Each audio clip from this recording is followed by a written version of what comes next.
안녕하십니까? 네, 반갑습니다. 자, 잘 지내셨죠? 별로 안 지내신 것 같아요.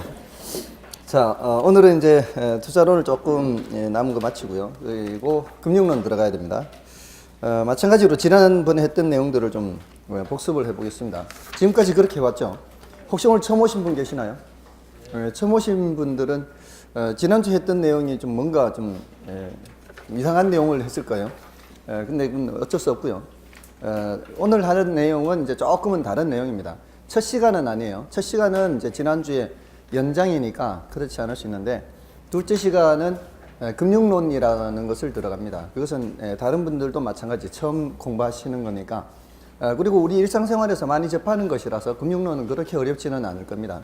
아무튼 지난번에 했던 내용들을 좀 전체적으로 복습을 좀 해보겠습니다. 첫째 주에 공부했던 것이 총론이었어요. 총론에서는 부동산 개념하고요. 그다음에 부동산 분류, 이 주제가 중요하다고 했습니다. 그리고 부동산 특성이나 부동산 속성은 나중에 해도 된다 그랬죠. 이건 나중에 해도 된다 그랬어요. 그래서 이걸 위주로 하시되, 부동산 개념은 법적 개념과 경제적 개념과 기술적 개념 해서 어떤 내용이 분량이 많았어요? 법적 개념의 분량이 많았죠. 그래서 다시 이건 협의의 부동산과 광의의 부동산 이렇게 나누고, 협의의 부동산 중에서 토지 및 그 정착물 위주로 정리를 해 두셔야 되죠, 앞으로.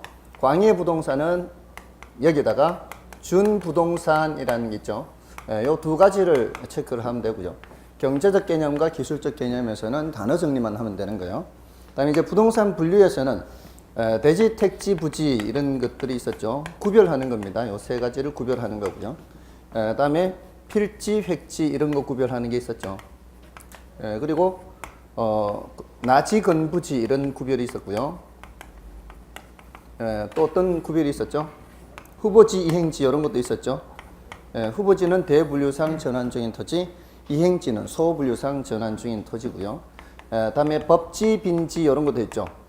법으로만 소유할 뿐 활용 세력이 없거나 적은 토지. 빈지는 이건 바닷가라 그랬죠. 바닷가. 그 다음에 포락지 이런 것도 했었고요. 지반이 절토되어 무너져 내린 토지로서 전답 등이 하천으로 변한 토지 또는 수면 밑으로 잠긴 토지. 자, 이런 내용들을 했습니다. 다음에 이제 2주차에는 이제 강론을 들어갔죠. 강론의 첫 번째 주에는 경제론을 했어요. 경제론에서는 수요 공급이라는 단원이 있었고요. 다음에 경기 변동이라는 단원이 있었는데, 경기 변동은 그냥 단어 정도, 뜻 정도만 말씀드리고 지나가는 수준이었죠. 이게 중요하다 그랬죠. 수요 공급. 수요 공급 파트에서는 수요 공급의 개념이라는 주제가 있었고요. 여기서는 유량 변수, 저량 변수 구별하는 거죠. 우리는 원칙적으로 뭘로 측정한다? 유량으로 측정한다 그래서 일정 기간을 전제로 측정하는 것이지 일정 시점을 전제로 측정하는 것은 아니다 그랬어요. 다음에 수요의 크기를 측정할 때 사전적 개념, 사후적 개념 이것도 곁다리로 했죠. 무슨 개념으로 측정해요? 사전적 개념으로 측정하죠.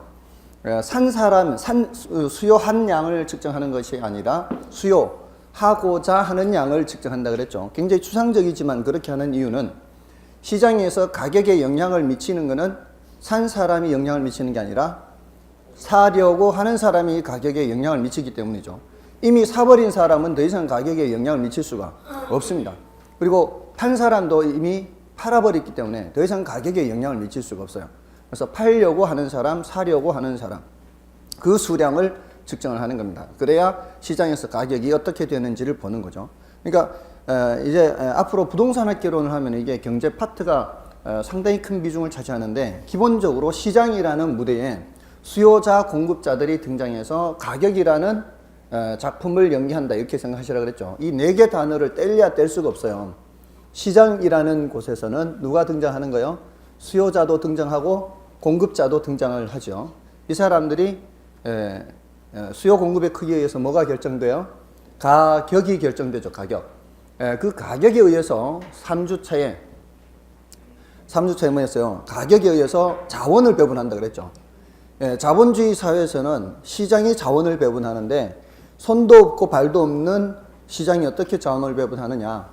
시장에서 형성되는 가격 보고 수요자, 공급자들이 행동을 한다 그랬죠. 가능한 한 자원이 어느 쪽으로 먼저 배분된다 그랬어요.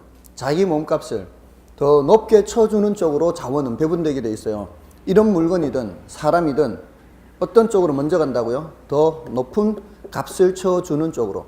가구를 만들 때도 필요하고 건축 현장에도 목재는 필요하지만 이 목재를 어느 쪽에서 더 높게 쳐주느냐에 따라서 그쪽으로 먼저 갈 수밖에 없죠. 그게 가격이 더 높게 형성된다는 것은 사람들이 그것을 더 좋아한다는 얘기고요. 자원이라는 것은 한정되어 있는데 어떻게 이용하는 것이 더 효율적으로 이용한다? 더 사람들이 좋아하는 쪽으로 이용하는 것이 효율적으로 이용한다 그랬죠. 그것이 다 무엇에 의해서 나타난다? 가격에 의해서 나타난다는 거죠. 가격이 높게 형성된다. 이거는 그만큼 사람들이 선호한다 이거예요. 한정된 자원을 또 효율적으로 이용하는 방법이라는 거죠. 근데 그것이 자본주의 사회에서는 시장이라는 무대에서 수요 공급에 의해서 뭐로 나타나게 돼 있다고요? 가격으로 나타나게 돼 있다고요. 그래서 이 네 개 단어는 뗄 수가 없는 거예요. 시장, 수요 공급, 가격 이렇게. 자, 그래서 그 가격이 어떻게 되려는지 보는 것이기 때문에 우리는 수요 공급에 의해서 사려는 사람, 팔려는 사람의 크기를 측정해서 그 가격을 관찰하는 겁니다. 다음에 유효 수요, 잠재 수요 이런 거 있죠. 우리는 유효 수요를 원칙으로 한다 그랬죠. 구매 의사와 지불 능력이 있어야 돼요. 시장에 들어오려면은 돈 들고 와야 되죠. 돈 없이 들어올 수는 없는 거예요. 또 파는 사람도 물건 들고 와서 팔아야 되지 빈손으로 와서 팔 수는 없는 거죠. 그래서 유효 수요, 유효 공급. 자, 요렇게. 근데 중요한 거는 요거라 그랬고요. 다음에 수요량 변화, 수요 변화 있죠. 수요량 변화, 수요 변화. 또 공급량 변화, 공급 변화 있어요. 여기 이제 공급량 변화, 공급 변화. 자, 여기서는 수요량이나 공급량에 영향을 미치는 요인이 여러 가지가 있었어요.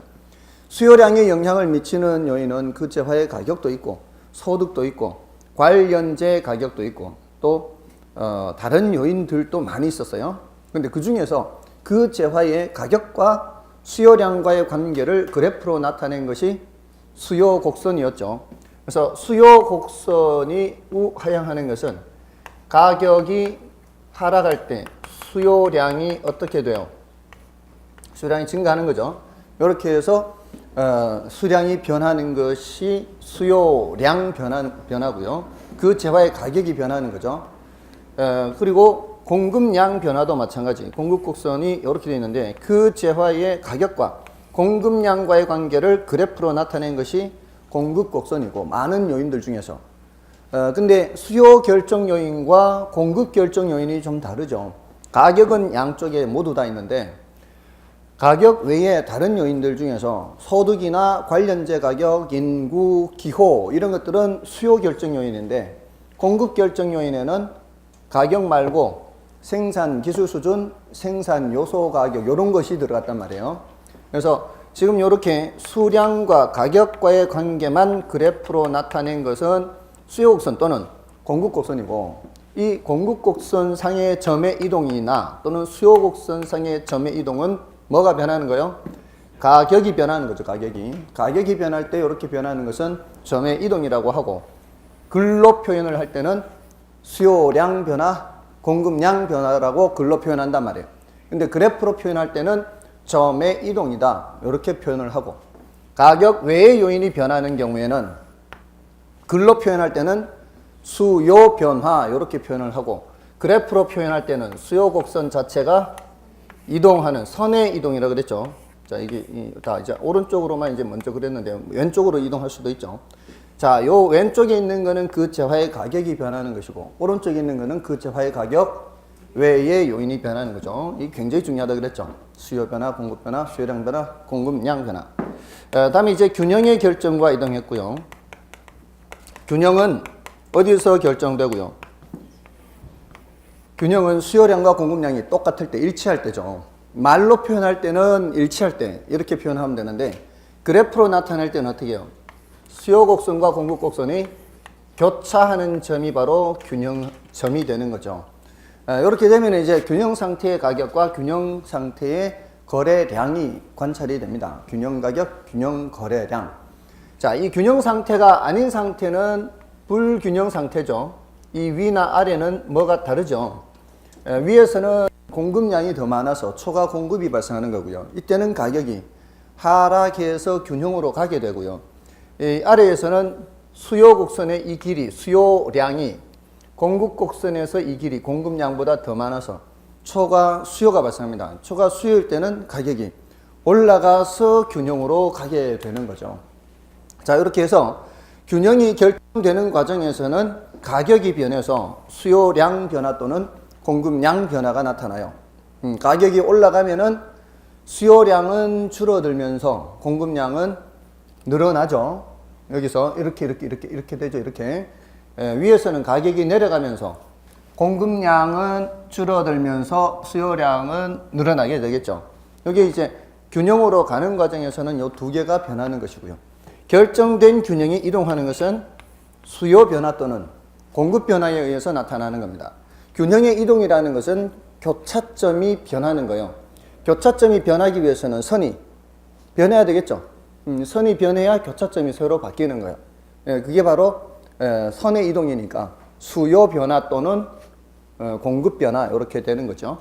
자, 그게 이제 균형의 이동이고요. 그다음에 탄력성이라는 것을 했었어요. 탄력성은 수량 변화의 크기 정도를 나타내는 개념이고, 수량이 많이 변하면 그건 탄력성이 크다라고 볼 수 있고요. 수량이 적게 변하면 탄력성이 적다. 이렇게 개념은 그렇게 잡을 수 있어요. 근데 여기 이제 나중에 숫자로 나타낼 때는 사람들이 이제 숫자에 대하게 조금 이제 약하기 때문에 헷갈릴 수는 있는데, 그런 부분은 나중에 이제 수업 시간에 조금 더 보완하면 되고요. 수량 변화의 크기 정도다. 다음에 이제 가격이 변할 때 수량이 변하는 정도는 가격 탄력성. 소득이 변할 때도 수량이 변하는 정도를 관찰할 수 있겠죠. 요거는 소득 탄력성. 다른 재화 가격이 변할 때 수량이 변하는 것을 관찰할 수도 있어요. 이럴 때는 교차 탄력성 이렇게 한다 그랬어요. 자, 이런 내용들이 수요 공급에서 얘기고요. 그다음에 3주차. 3주차에서는 정책, 시장론과 정책론을 했죠. 강론 2장이 이제 시장론인데, 시장론을 다 하지 않고요. 부동산 시장의 특성, 그 다음에 부동산 시장의 기능. 자, 요거 두 개 위주로 말씀을 드렸고요. 여기서 나머지 효율적 시장 이론이라든가, 여기 이제 할당 효율성이 여기 포함되어 있다 그랬죠. 요거는 이제 타이틀만 써 드렸어요. 그리고 입지론 하는 게 있고요. 이런 거는 지팔지연들게 서로 관련이 없어요. 요거는 뒤에 정책론과 관련이 되는데, 요거는 각각의 주제. 그리고 지대론 약간 관련돼요. 요렇게. 그 다음에 도시 공간 구조론. 요거 약간 관련돼요. 요렇게 약간 관련돼요. 요렇게 관련. 그 외에는 거의 지팔지연들게요. 그래서 부동산 시장의 특성에서는 뭘 했는가 하면은 일반 재화시장 구별되게 과장국수 비비자 있죠. 과장국수 비비자. 과는 뭐예요? 과다한 법적 제한. 법적 제한이 다른 시장에 비해서 많아요.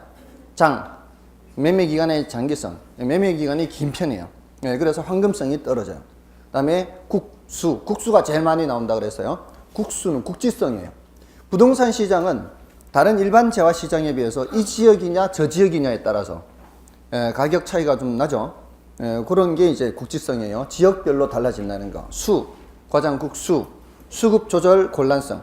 수급 조절이 잘 안 돼요. 수급은 뭘 줄임말이에요? 수요 공급을 줄임말이에요. 수요나 공급 조절이 어렵다 이런 소리인데, 그 중에서도 뭐가 더 어렵다는 얘기예요? 수요 공급 중에 공급 조절이 더 어렵죠. 물건을 들고 와야 된다 그랬죠, 시장에. 근데 이 부동산은 다른 재화에 비해서 시간이 많이 걸리죠. 그러니까 공급자들이 물건을 만들어서 시장에 들고 오려면은 한참 걸리기 때문에 공급 조절이 더 어렵습니다. 그래서 수요자들이 등장하는 상황에서 물량을 바로바로 공급하지 못하면은 가격이 급등하는 현상이 나타나요. 몇 년 전에 서울 시내 전세가가 엄청 많이 올랐었죠. 역전된 현상도 있었어요. 그러니까 매매 가격보다 전세가가 더 올라가는 아주 예외적인 그런 현상도 간혹 발생했단 말이에요. 그거는 이유가 뭐예요? 수요는 증가하는데 전세 물량이 없는 거죠. 전세 물량이 없으면 가격이 급등하게 됩니다. 이렇게 되는 것을 이제 왜곡 현상이라 그래요. 그래서 단기적으로 이런 현상은 사실은 뭔가 좀 이상한 현상이죠. 그런 것들을 이제 왜곡됐다 이렇게 표현하죠. 근데 뭐 전세가든 아니면 이제 매매가든 이 매스컴에서는 그거를 거품이 끼었다 표현한다 그랬죠. 거품이 끼었다라고 하는 것이 뭐가 발생했다는 얘기예요?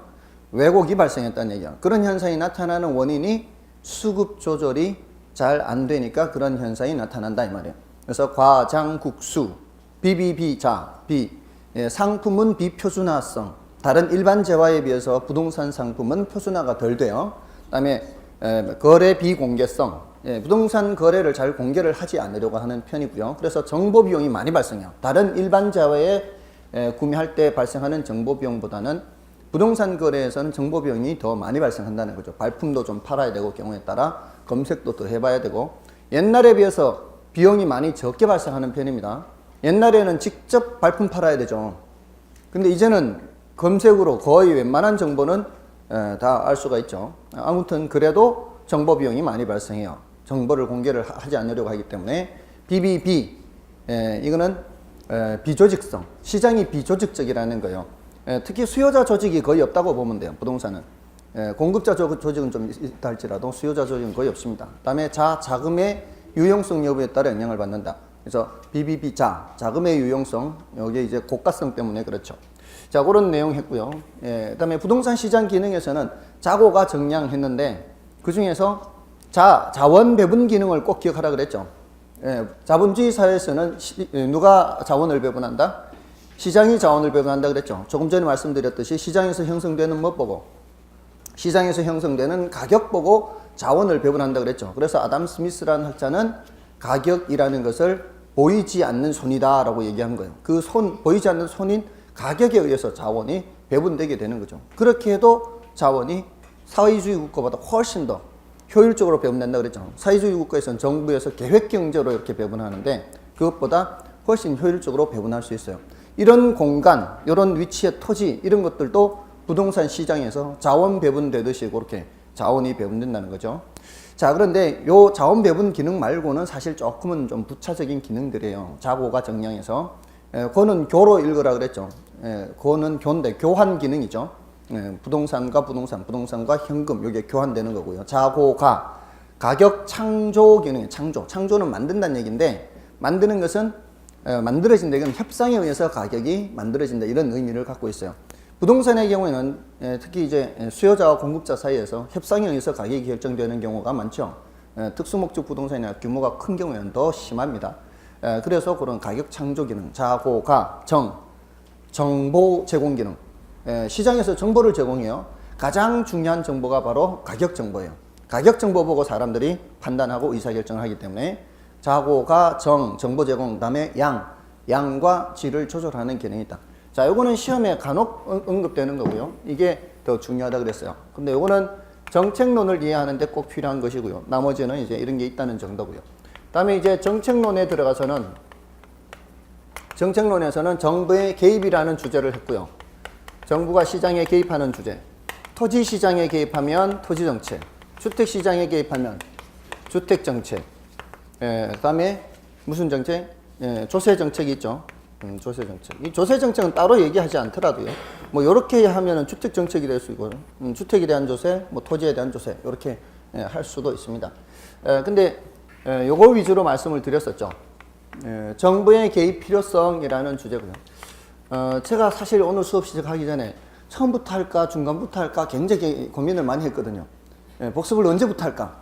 근데 처음부터 하면 훨씬 나을 것 같아서 근데 시간을 아까 딱 보니까 좀 한 2주 중간쯤 갔는데 한 5분 정도밖에 안 지나간 거예요. 그러니까 시간이 한 5분 정도밖에 안 지나가도 이게 약간이라도 터치를 하는 게 훨씬 더 효과적일 것 같아서 순간 바꿨어요. 원래 들어올 때는 한 지난주나 지지난주까지만 이렇게 하려고 했는데 이게 그래도 훨씬 낫죠. 잠깐이라도 이렇게 터치하는 게.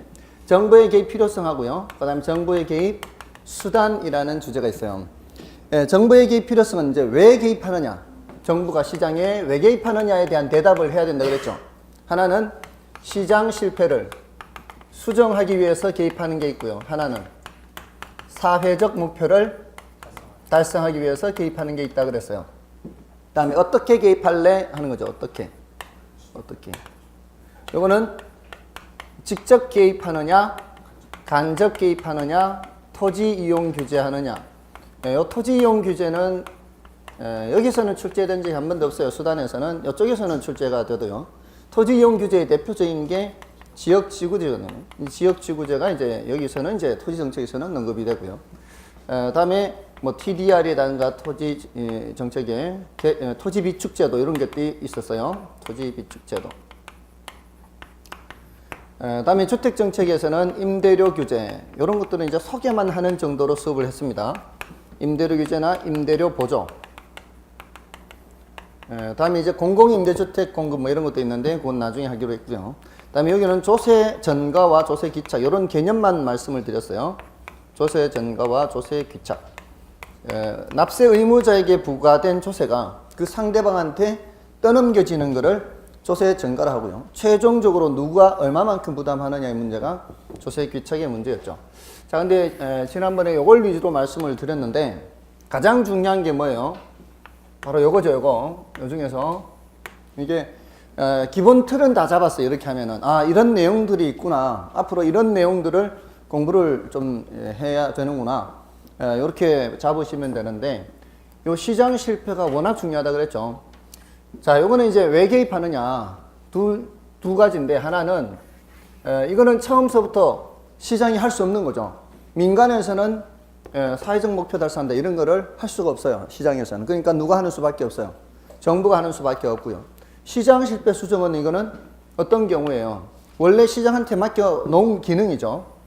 시장한테 자원 배분 기능을 맡겨놨는데 시장이 이걸 제대로 못하니까 그때는 정부가 개입하는 거죠. 시장이 뭘 실패하는 거예요? 자원 배분 기능에 실패가 발생하는 거예요. 자원을 효율적으로 배분하지 못하는 거죠. 자, 그걸 뭐라고 하고요? 시장 실패라고 하고요. 그거를 수정하기 위해서 정부가 개입하는 거죠. 맞나요? 자, 근데 이거는 처음부터 못하는 거고요. 근데 요 가지가 두 갈래 가지가 있다는 거는 기억을 하시되 비중이 큰 거는 이쪽이란 말이죠. 요거는 효율성 측면이라 할 수 있고 요거는 형평성 측면이라고 할 수 있어요. 이 대칭적입니다. 자원 배분의 효율성, 소득 분배의 형평성 측면 이렇게. 그래서 워낙 시장 실패가 중요해서 시장 실패만 따로 떼서 공부를 했다고요. 그래서 시장 실패는 뜻이 뭐라고요? 시장이 뭐를 제대로 못한다? 자원을 효율적으로 배분하지 못하는 것. 그 원인은 여러 가지가 있었다 그랬죠. 여러 가지 있었죠. 외공불비했죠. 외부 효과, 공공재, 불안전 시장, 그다음에 비대칭 정보. 자, 여기서 제일 중요한 게 뭐라 그랬어요? 외부 효과라 그랬죠. 자, 외부 효과는 이제 외부 내부 할 때 그 외부라 그랬죠. 정예 외부가 있고 부의 외부가 있는데 의도하지 않는 이익을 주면서도 대가를 받지 못하는 현상, 정예 외부. 의도하지 않는 손해를 끼치면서도 대가를 지불하지 않는 현상, 부의 외부죠. 자, 이런 현상이 나타나면 좋은 거예요, 안 좋은 거예요? 나타나면 좋은 건데 나타나요, 안 나타나요? 안 나타나요. 누가 알아서 이렇게 하려고 하지 않으니까 문제가 되는 거예요. 그러니까 과다 생산이에요, 과소 생산이요. 과소 생산 또는 소비가 되는 거예요. 그러니까 문제가 되는 거죠. 적정량만큼 생산이 안 되니까 생산되게끔 정부가 개입하는데 주로 보조 같은 걸 해서 개입을 하는 거예요. 정부가 개입. 이게 시장 실패예요. 자원이 효율적으로 배분되는지 그렇지 않은지는 적정량보다 적게 생산되는지 많게 생산되는지를 보면 되는 거죠. 요거는 적정량보다 과다 생산, 시멘트 공장 얘기했죠. 요건 양봉업자나 뭐 이렇게 또는 뭐 다른 이 예를 들 수도 있고요. 뭐 주차장 그 만들기, 단독주택 지역에 뭐 주차장 만들기라든가 뭐 여러 가지 예가 있는데, 자, 요거는 너무 많이 생산되니까 요거는 어떻게 해요? 규제를 해야 되겠죠. 규제를 해야 되고요. 이게 정부가 개입하는 거죠. 공공재는 등대를 제일 대표적인 예를 들죠. 이거는 어떤 성질을 갖고 있어서 비배제성이라는 성질을 갖고 있어서 시장에 맡겨놨을 때 사람들이 이 성질을 알기 때문에 무임승차를 하려고 한다 그랬죠. 그러면 이것도 과소생산이야. 이 과소생산되니까 정부가 직접 생산해야 되겠죠. 자, 이렇게. 자, 이렇게 직접 간접이란 말이 나와요, 여기에. 직접 간접은 정부가 수요 공급자 역할을 하는 거죠. 근데 이거는 수요 공급자 역할을 하는 건 아니지만 수요자나 공급자에게 지원하는 거라 그랬죠. 정부가 직접 생산하는 건 뭐 이거는? 정부가 이 등대를 직접 생산하는 것은 정부가 직접 개입하는 거지만, 뭐 공예세, 세금을 매긴다거나 또는 보조를 한다거나 이런 것들은 간접 개입이 되는 거죠. 그래서 이런 경우에 따라 이렇게 직접 개입, 간접 개입 이런 식으로 나올 수가 있고요. 요거는 이제 효율성 측면의 정책입니다. 요걸 하는 거는 지금 요거 하는 거는 효율성 측면이죠. 요거는 무슨 측면? 형평성 측면. 이 소속을 잘 기억을 하고 계시라고요. 그래서 여기 임대료 보조 이런 거는 효율성 측면이에요, 형평성 측면이에요. 이거는 형평성 측면이란 말이에요. 근데 아까 말씀드렸던 나중에 하는 공공임대주택 공급 이것도 뭐예요? 요 소득 수준이 낮은 사람한테 하는 거죠. 이런 거 다 무슨 측면이에요? 형평성이에요. 이 저소득층을 위한 거는. 그러니까 이 토지 정책에는 효율성 측면의 정책이 많고요. 주택 정책엔 형평성 측면의 정책이 많아요. 근데 형평성이라고 해도 얘는 직접 개입이에요, 간접 개입이에요? 보조, 임대료 보조. 보조는 간접 개입이잖아요. 형평성 측면 정책 중에서도 간접 개입. 요거는 형평성 측면 중에서도 직접 개입 이렇게 되는 거고. 여기서는 효율성 측면이죠. 효율성 측면에서도 직접 개입이 있고 효율성 측면에서도 간접 개입이 있고 이렇게 여러 가지로 나눌 수 있단 말이에요. 직접 개입, 간접 개입. 이거는 수단으로 구별하는 거고 이쪽은 필요성으로 구별하는 것이니까. 맞나요? 그렇게 이제 구별이 되는 거고요. 불완전 시장에는 독과점이 대표적이라고 그랬어요. 독과점은 특히 독점이 문제가 되는데 독점뿐만이 아니라 과점 얘네들은 담합을 한다 그랬죠. 담합을 해서 가격을 올리죠. 올릴 때는 생산량을 줄이면서 올린단 말이에요. 그래서 문제가 돼요. 과소 생산되는 거죠. 그러니까 정부가 어떻게 독과점을 규제해야 되겠죠. 독과점 규제해야 돼. 그다음에 비대칭 정보, 다른 말로 불완전 정보라 그랬어요. 정보가 불완전하거나 비대칭적이면 역선택이나 또는 도덕적 해이 이런 현상이 나타날 수가 있어요. 공급자 입장에서는 특히 보험사 예를 들었죠. 보험사 입장에서는 우량 고객을 손님으로 잡아야 되는데 또는 시장에 중고 자동차 시장에 괜찮은 물건이 나와야 되는데 안 좋은 물건만 나온다거나 불량 고객을 손님으로 받는다거나 이게 바로 뭐예요? 역선택이 되는 거죠. 정보가 없는 쪽에서 당하는 입장입니다. 정보가 있는 쪽에서는 그거를 이용하는 거고요. 그다음에 도덕적 해이도 마찬가지죠. 이런 현상이 나타나면은 보험 상품이 잘 만들어지지 않거나 중고차 시장에 중고차가 잘 거래가 안 되거나 과소 생산돼 이것도.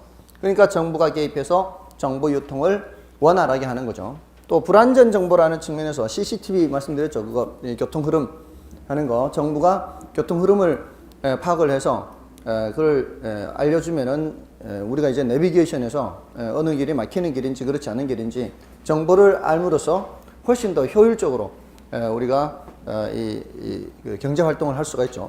자, 이런 내용들이 시장 실패에서 했던 내용이에요. 그리고 이제 나머지는 이제 뭐 임대료 규제다, 임대료 보조다 이런 내용들을 이제 짤막짤막하게 좀 말씀을 드렸죠. 그 중에 TDR, 지역지구제를 시행하는 과정에서 지역지구제가 효율성 측면의 정책이라 그랬어요? 형평성 측면의 정책이라 그랬어요? 지역지구제는 효율성이죠. 토지를 효율적으로 이용하는 거예요. 기본적으로. 용도 지역을 나눔으로써 여기는 주거지역, 상업지역, 공업지역 나눔으로써 효율성 측면의 정책인데 그 과정에서 뭐를 해칠 수 있다고 그랬어요? 효율성과 형평성은 상충하는 거라 그랬죠. 그런 과정에서 뭐를 해친다고요? 형평성, 지역 간 형평성을 해친다 그랬죠. 어디는 개발하기 허용을 하고 어디는 개발되지 못하게 규제를 하면은 개발되지 못하게 규제를 받는 쪽에서는 손해를 보는데 그게 뭐를 해줘야 정상인데 보상을 해줘야 되는 거죠. 보상을 해줘야 정상인데도 불구하고 보상 규정이 없다 그랬죠. 그래서 개발이 제한된 지역 내 토지 소유자에게 뭐를 준다고요? 개발권을 준다 그랬죠. 이거는 소유권과는 별도로 주는 겁니다. 그러니까 보통 개발 제한 구역에 개발을 할 수 없는 그런 땅을 갖고 있다면 거기에다가 대부분 토지 소유자들이 뭐 할까요? 거기에다가 개발을 못하게 규제를 할 경우에 할 수 있는 게 뭘까요? 대부분 농사 짓는 거죠. 농사 짓는 거예요. 맨 땅이 그냥 아깝잖아. 그냥 놀리기는 아깝고 농사 짓는 거예요. 그러니까 농사를 짓는데 거기에다가 개발권을 준단 말이에요. 근데 거기에다 짓지는 못하고, 그러니까 소유권과는 별도로 뭐를 준다고요? 개발권이라는 추상적인 권리만 주는 거예요. 대신 요거를 어디에다 팔 수 있다고요? 개발 가능한 지역, 뭐 주거지역이나 상업지역, 공업지역 이런 데다가 권리를 파는 겁니다. 거기는 계속 뭘 지으면서 농사 지으면서 그 권리만 딴 데 파는 거죠. 그러면 개발 가능한 지역에서는 자기가 갖고 있는 권리보다 더 높게 지으려면 개발권을 사가지고 와야만 더 지을 수 있는 거예요. 그러면은 거기 토지 소유자들한테는 보상이 되는 효과가 있겠죠. 그런 걸 뭐라고 한다고요? TDR, 개발권 양도제라고 한다고요. 우리나라는 하고 있지 않다고요. 보상을 받을 수 있는 좋은 방법이긴 하지만 여러 가지로 하지 못하고 있고요. 자, 요게 이제 지난 4주간 했는 건가요? 3주간 했는 건가요?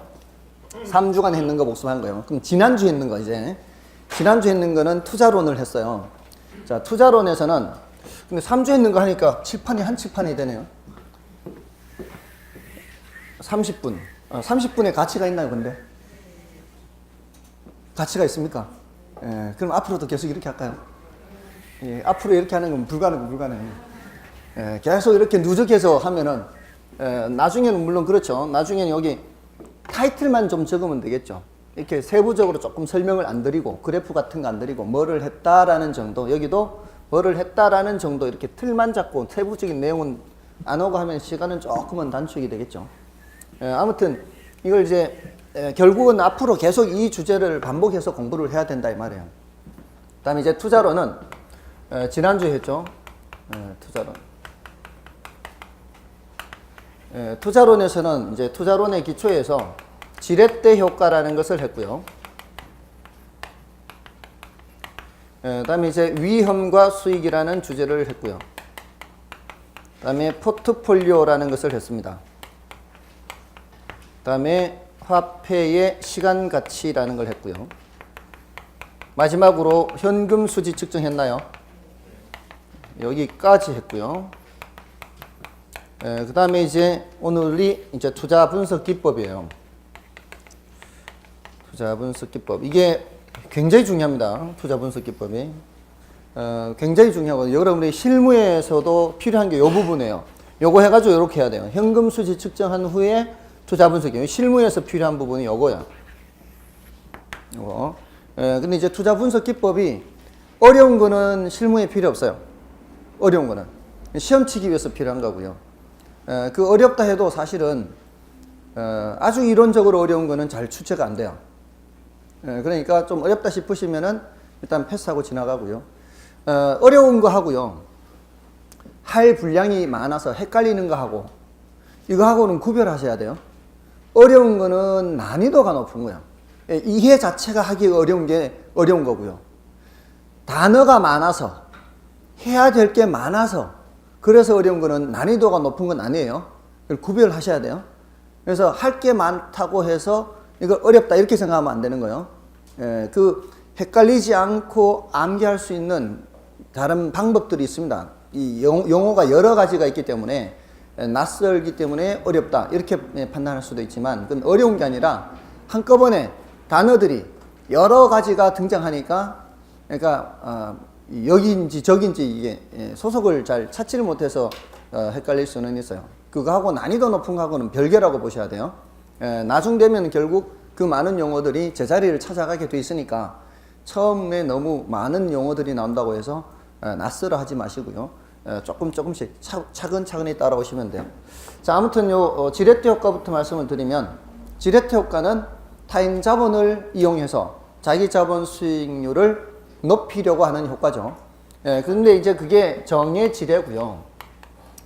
우리가 원하는 거는 정의 지뢰 효과를 얻으려고 하는 거지만 결과적으로 뭐가 될 수도 있어요. 부의 지뢰가 될 수도 있죠. 그래서 정의 지뢰 효과는 차입 이자율이죠. 우리가 남의 돈을 빌렸으면 돈을 이제 이자를 내야 되니까 이걸 다른 말로 저당 수익률이라고 한다 그랬어요. 저당 수익률. 요것보다는 어때야 돼요? 우리가 내는 수익률이 요것보다 높아야 되죠. 그게 바로 뭐예요? 총 자본 수익률이죠. 내 돈하고 합쳐서 투자하는 겁니다. 내 돈하고 합쳐서 전체 자본이 높은 수익을 내면 내 돈도 그만큼 수익이 나는 거고 남의 돈도 그만큼 수익이 나는 건데 남의 돈을 빌려올 때는 싼 이자로 빌렸기 때문에 싼 이자로 빌려서 요만큼의 수익을 내면은 그 차액만큼은 어떻게 해요? 내가 챙길 수가 있죠. 그러면 내 돈이 번 수익에다가 남의 돈이 번 그 차액만큼을 얹어버리면 내 돈의 수익은 더 커져 버리게 되겠죠. 뭔 뜻인지 아시겠어요? 예, 그런 게 바로 지뢰 효과, 이 정의 지뢰 효과입니다. 그래서 자기 자본 수익률을 다른 말로 지분 수익률이라고 하고요. 도표로 나타내면은 이렇게 되는 거죠. 이렇게 이런 식으로 여기가 이자율의 높이고 요 높이가 총 자본 수익률의 높이라면 남의 돈을 사용하면은 한 칸만큼 사용하면은 내 돈은 한 칸만큼 올라간다 그랬죠. 이렇게 올라가는 거예요. 내 돈 수익률이. 그럼 남의 돈을 몇 배를 쓰면은 2배를 쓰면은 자기 자본 수익률은 여기 더 올라가죠. 요만큼씩 계속 올라가는 거죠. 그래서 남의 돈 이자율이 4%일 때, 남의 돈 이자율이 4%일 때 요걸로 8%의 수익을 냈다면 남의 돈도 1억이고 내 돈도 1억, 똑같은 1억씩 투자했다면 내 돈도 8% 벌고 남의 돈도 8% 벌기는 일단 버는데 남의 돈이 번 8% 중에선 4% 이자를 주면 나머지 4%는 내가 먹는 거니까 그 8%에다가 차액 4%가 얹어지니까 요 몇 프로? 12%가 된단 말이죠. 그러니까 요 간격만큼 계속 올라가게 되는 거예요. 남의 돈을 몇 배를 쓰면은 2배를 쓰면은 요거보다 조금 더 올라가겠죠. 몇 칸? 한 칸 더 올라가면은 16% 이렇게 되겠죠. 뭔 뜻인지 아시겠어요? 그러니까 남의 돈을 많이 사용하면 남의 눈 뜨세요. 근데 숫자 나오니까 벌써 눈 감고 있어요. 이게 바른 게 맞나요? 이게 삐딱하죠, 이게 지금. 제가 그래서 이 칠판을 별로 안 좋아해요. 저같이 이렇게 이 그리는 실력이 부족한 사람들은 이게 이렇게 보면 제가 이게 바른 것 같이 보이거든요. 여기서 보면은. 근데 정면에서 보면 이게 삐딱해요. 아무튼 자, 이렇게 남의 돈을 많이 사용할수록 어떻게 해요? 많이 올라가겠죠. 근데 이제 생각 외로 이제 이렇게 돼. 여기가 이제 4%예요. 여기가 4%의 수익을 4%의 이자를 주고 돈을 빌려왔는데 내가 0%의 수익을 내버리면 남의 돈을 사용 안 했으면 그냥 0% 그냥 똔똔은 될 거 아니에요. 근데 남의 돈을 사용해버리면 이렇게 된다는 얘기예요. 요 길이만큼 내려가는 거죠. 요 길이라는 게 남의 돈도 1억, 내 돈도 1억. 똑같은 돈을 사용했을 때는 똑같은 길이만큼 내려가는 거예요. 남의 돈을 1.5배 쓰면은요. 요 길이에 1.5배만큼 내려가는 거예요. 남의 돈을 몇 배 쓰느냐가 중요한 거죠. 뭔 뜻인지 아시겠어요? 남의 돈을 1배 쓰면은 요 길이만큼 내려가는 거고요. 남의 돈을 1.5배 쓰면은 요 길이에 1.5배만큼 내려가는 거예요. 요거 굉장히 중요한 개념이에요, 사실은. 나중에 요게 또 나옵니다. 지금 이 구체적인 용어를 사용 안 했을 뿐이에요. 나중에는 요거를 이제 우리 부동산 학교는 용어로 설명할 거예요. 근데 그 용어가 다른 용어하고 반드시 구별해야 되는 용어거든요. 요거를 자칫 잘못하면 실수해서 작년 시험에서는 사실은 요거를 출제자들도 오해를 해가지고 모두 정답이 나왔어요. 용어를 잘못 사용해서 자칫 잘못 사용할 수가 있거든요. 모두 정답이 나왔어요. 작년에 그것 때문에. 자, 아무튼 이렇게 남의 돈을 몇 배 쓰느냐에 따라서 터지면 대박이 될 수도 있고요. 깨지면 쪽박이 될 수도 있는 거예요. 그게 무슨 개념이다? 지뢰 효과예요. 그러니까 부의 지뢰는 이자율이 더 큰 거죠. 이자율보다 낮은 수익을 내버리면은 자기 자본 수익률은 더 낮아지게 되는 것을 말하고요. 예외적으로 무슨 지뢰? 영의 지뢰, 중립적 지뢰가 있죠. 이건 이자율과 총자본 수익률과 지분 수익률이 모두 어떤 거예요? 같은 겁니다. 됐나요? 자, 이런 거였고요.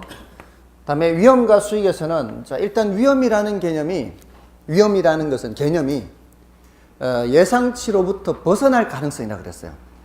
손실 볼 가능성이라고 표현 안 했죠.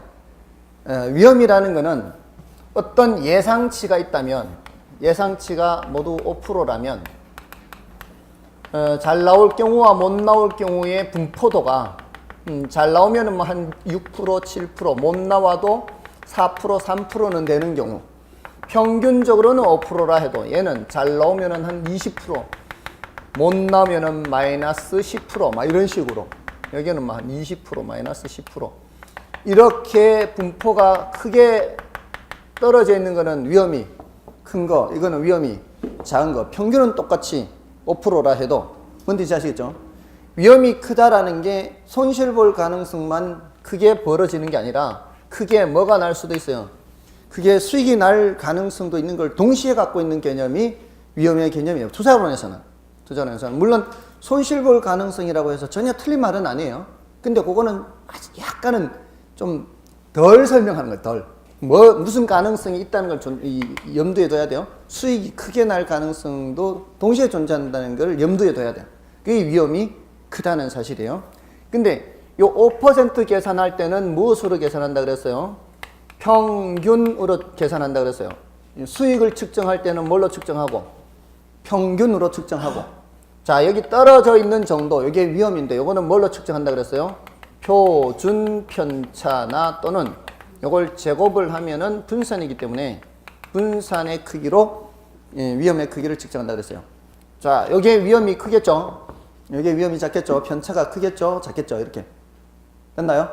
자, 이렇게 해서 위험의 크기와 수익의 크기를 측정하는 거 했고, 또 위험에 대한 태도가 뭐 위험 회평도 있고, 위험 중립형도 있고, 또 위험 추구형도 있고. 근데 우리는 어떤 사람을 전제한다? 위험 회평을 전제한다. 이렇게 제시가 되어 있을 때 A를 선택하는 사람은 어떤 사람? 위험 회평. B를 선택하는 사람은 위험 추구형. 이렇게 볼 수가 있습니다. A나 B나 똑같다는 사람도 있어요. 그럴 때는 위험은 안 보고 뭐만 같으면 예상되는 수익의 크기가 같으면 똑같다라고 판단하는 사람도 있습니다. 다음에 이제 위험의 유형 했어요. 위험의 유형. 위험의 개념은 이렇게 했고요. 위험의 측정, 수익의 측정 이렇게 했고요. 위험의 유형에서는 사금법인유 이런 게 있었는데 다 설명드리진 않았고요. 나중에 금융적 위험과 인플레 위험을 좀 더 주의를 하시라 했고요. 일단은 사업상 위험만 말씀을 드렸어요. 이거는 여러분들이 충분히 알 수 있는데 그냥 학문적인 용어로 나타내서 여러분들이 받아들이기가 어려울 수 있거든요. 사업상 위험은 사업을 하는 과정에서 나타날 수 있는 위험인데 어떤 사업이든 마찬가지예요. 이 투자업이라든가 뭐 임대업 또는 뭐 중개업, 관리업, 뭐 요식업, 무슨 업 다 업이라는 것은 장사 안 되는 위험이 제일 위험이 크다 그랬죠. 걱정되는 게 장사 안 되는 거. 그게 바로 뭐예요? 시장 위험이라고 그랬어요. 장사 안 된다는 건 결국 수요 공급 때문에 나타나는 거고요. 수요 공급 때문에 나타나는 위험이 시장 위험입니다. 시장 위험은 없어도 또 나타날 수 있는 위험이 있다고 그랬죠. 장사는 잘 되는데 뭐 직원이 사고를 친다거나 뭐 불이 난다거나 이런 다른 운영 과정에서 나타날 수 있는 위험을 운영 위험이라고 했어요. 그런 내용들이 있고요. 그 외에 이제 부동산에서는 뭐 위치 위험 이런 것들이 있고요. 나중에 나머지 한다 그랬고요. 그다음에 이제 수익으로 넘어가면은 수익률을 기대 수익률, 요구 수익률, 그다음에 실현 수익률 세 가지로 구별을 했죠. 기대 수익률은 예상 수익률이라고 그랬어요. 투자로부터 예상되는 수익률. 지금 여기에 5% 이렇게 쓴 게 그 투자로부터 예상되는 객관적 수익률이에요. 그것은 객관적인 데이터를 근거로 해서 이렇게 발표를 하는 것이기 때문에 여러분이 계산하든 제가 계산하든 그 결과는 똑같게 되는 객관적 수익률이라고 그랬죠. 근데 똑같은 기대 수익률 5%라 해도 어떤 사람은 하는 사람이 있고 어떤 사람은 안 하는 사람이 있다는 것은 사람마다 요구하는 수준이 다르기 때문이죠. 그 투자의 위험의 정도에 따라 그 개인이 갖고 있는 그 성향에 따라 그 어떤 사람은 하고 어떤 사람은 안 한다는 얘기는 그런 사람마다 뭔가 다른 기준이 있다는 얘기죠. 그 뭔가 다른 기준이 바로 요구 수익률이라고 했어요. 그거는 주관적 수익률이죠. 그래서 그 주관적으로 판단하는 속으로 판단하는 그 기준보다 예상 수익률이 높아야 투자를 한다 그랬죠. 그래서 기대 수익률이 요구 수익률보다 높아야 투자를 한다 그랬어요. 최소한 같아야 돼요. 최소한 같아야 투자자의 요구 수익률이 만족이 되는 겁니다. 자, 그런 의사결정까지 했고요. 이게 이제 위험과 수익에서 좀 다루었고요. 위험 수익 비례 관계라는 건 나머지는 좀 나중에 한다고 말씀을 드렸어요. 그다음에 이제 포트폴리오로 가시면 포트폴리오는 분산 투자라 그랬죠. 분산 투자를 통해서 위험을 줄이는 거라고 했어요. 근데 모든 위험을 줄일 수 있는 게 아니죠. 중요한 게 있다 그랬죠. 굉장히 중요하죠. 줄일 수 있는 위험인가 줄일 수 없는 위험이 있다 그랬어요. 줄일 수 없는 위험은 체계적 위험이에요. 천재지변은 아닐 수 있어요. 그 천재지변은 일정 지역 부분에만 그런 게 현상이 나타날 수 있어요. 그렇기 때문에 그런 것들은 비체계적 위험이라고 할 수 있습니다. 그러니까 또 시장에 따라 달라요. 만약에 그 천재지변이 전부 다 전반적으로 나타날 수 있죠. 이러면 또 상황은 달라요. 그러니까 예전에 일본에 3월 11일 날 2011년인가요? 맞나요? 그때 일본에 엄청난 규모죠. 그 엄청난 규모로 지진이 발생해 버렸기 때문에 이게 전 세계적으로 영향을 다 미쳐버리죠. 이 시설들이라든가 이런 게 막 다 망가져 버리면은 그때는 전반적으로 영향을 미칠 수도 있어요. 위험의 강도에 따라 또는 지역에 따라 조금은 다를 수는 있어요. 예, 근데 예를 들어서 우리나라에 전쟁이 터졌다. 이런 것도 원래는 전투나 뭐 이렇게 연평도 포격전 이런 것들은 뭐예요? 이런 거는 부분적이에요. 그런 것들은 우리나라 시장 규모에서는 비체계적이라고도 볼 수 있어요. 예, 근데 좀 규모가 커져버리면 어떻게 돼요? 그건 우리나라 규모의 시장에서는 체계적이 돼버려요. 우리나라 규모의 시장에서는. 그러니까 일률적으로 말은 못해요.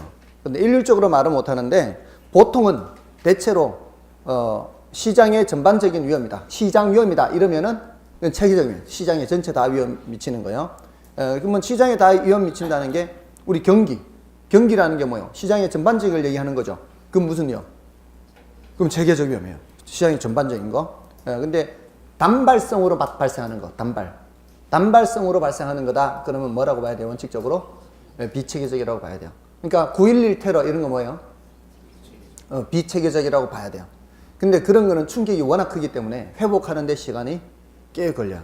다 영향받거든요. 근데 그럼에도 불구하고 그런 거는 비체계적이라고 해요. 단발성으로 나타나는 건 뭐다? 비체계적. 그래서 그거는 우린 그 정도만 하면은 뭐 크게 구분하는 거는 뭐 어렵지 않습니다.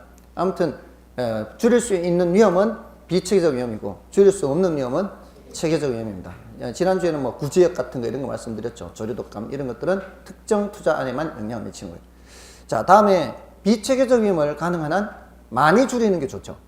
가능한 한 많이 줄이는 게 어떤 방법이 있는가 하면은 구성자산 수를 다양하게 하는 방법이 있어요. 그리고 두 개만 놓고 봤을 때는 수익률의 변동 방향이 반대가 되게, 같은 방향이 되면 의미가 없죠. 서로 반대 방향이 되어야 효과가 좋은 거예요. 왜냐하면 혹시라도 하나가 떨어질 때 다른 하나가 올라가서 좀 벌충을 해줘야 되거든요. 그래야 효과가 좋습니다. 자, 이게 이제 이 포트폴리오에서 했던 말씀드리고요. 다음에 이제 화폐 시간 가치에서는 지금 현재 돈하고 미래 돈하고 가치가 똑같지 않다는 것에서 출발했죠. 그래서 굳이 계산을 하진 않더라도 상황 구별을 하면 돼요. 상황 구별을. 현재 돈을 알고서 미래 돈을 계산하려고 할 때는 어떤 표가 있다 그랬죠. 그 표에서 찾아야 되는데 어떤 표라 그랬어요? 이때는 일시불에 어떤 가치를 구하려고 하는 거예요? 미래 가치를 구하려고 하는 거죠. 미래 가치 계수 표에서 찾으면 돼요. 그냥 이 도표의 상황을 보고서 읽으면 되는 거예요. 미래 가치 계수 표에서 이게 몇 년인지를 찾고 10년이면 10년, 5년이면 5년, 그리고 1년에 몇 퍼센트인지 찾으면 되는 거죠. 그러니까 연 퍼센트 찾으면 표에 있는 숫자를 갖다가 곱하기만 하면 돼요. 원칙적으로. 다음에 기간이 너무 길면 그때 문제에서 줘요. 또 숫자를. 그러니까 문제에서 숫자를 주고 근데 너무 기간이 한 2, 3년, 3, 4년, 4, 5년 뭐 하여튼 짧은 기간은 직접 계산해야 돼요. 짧은 기간은 뭐 어렵지 않으니까. 그리고 미래돈을 알고 현재 가치를 구하려고 할 때는 어떻게 한다 그랬어요? 일시불의 무슨 가치 계수? 일시불의 현재 가치 계수표에서 찾으면 돼요. 자, 근데 여기 한 번만 불입되는 거 말고도 했죠. 매 기간 불입되는 금액이 있는 경우는 연금 형식이라 그랬죠. 이럴 때 미래 요 목돈의 크기를 계산하려고 할 수 있다 그랬죠. 이때는 이 금액이 다 더해지는 거죠. 이렇게. 여기는 이제 이자가 제일 많이 붙어 있고 얘는 이자가 전혀 붙지 않고 합산된 금액. 요거는 연금의 연금의 미래 가치 계수표에서 찾으면 돼요. 그래서 그 숫자를 1에다가 곱하기만 하면 된단 말이에요. 그다음에 이거는 매 기간 불입되는 금액이 있다는 거는 똑같죠. 근데 요게 요때 금액이란 말이에요.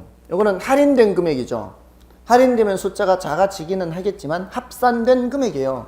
이렇게 매 기간 불입되는 금액이 있을 때는 모두 다 연금이라는 단어가 들어가고요. 연금이란 단어가 들어간다는 얘기는 합산된 금액을 계산한다 이렇게 보면 돼요. 앞으로 계속 얘기할 겁니다. 이제 나머지 두 개하고 구별하기 위해서는 꼭 이걸 기억해야 돼요. 연금이란 단어가 들어가 있다는 얘기는 합산된 금액 계산한 거예요. 각각을 할인해서 합산된 금액, 각각을 할증해서 합산된 금액, 연금의 현재 가치 계수표를 이용해야 돼요. 이것이 확실하게 좀 구별이 되어야 다음에 두 개 하는 게 헷갈리지 않습니다. 연금이라는 단어가 들어가 있는 것은 무엇떤 금액을 구한다고요? 합산된 금액, 할증돼서 합산된 금액 구한 거는 그거는 연금의 미래가치 계수를 이용해야 되고요. 할인돼서 합산된 금액을 계산할 때는 연금의 현재가치 계수표, 이 표가 각각 있습니다. 각각 표가 있어요. 자, 일단 여기에 이제 화폐 시간 가치에서 했던 거고요. 마지막으로 했던 것이 현금 수지 측정이에요. 자, 이 현금 수지 측정은 마지막으로 돈이 들어오고 나가는 거죠. 자, 근데 이 현금 수지 측정을 하려면 하고 나서 바로 뭘 해야 되는가 하면 투자 분석 기법을 해야 돼요. 현금 수지 측정과 투자 분석 기법. 그러니까 요거는 지난주에 하셨던 분들은 10분의 쉬는 시간을 드릴 테니까 그 10분 동안 숙제예요. 암기.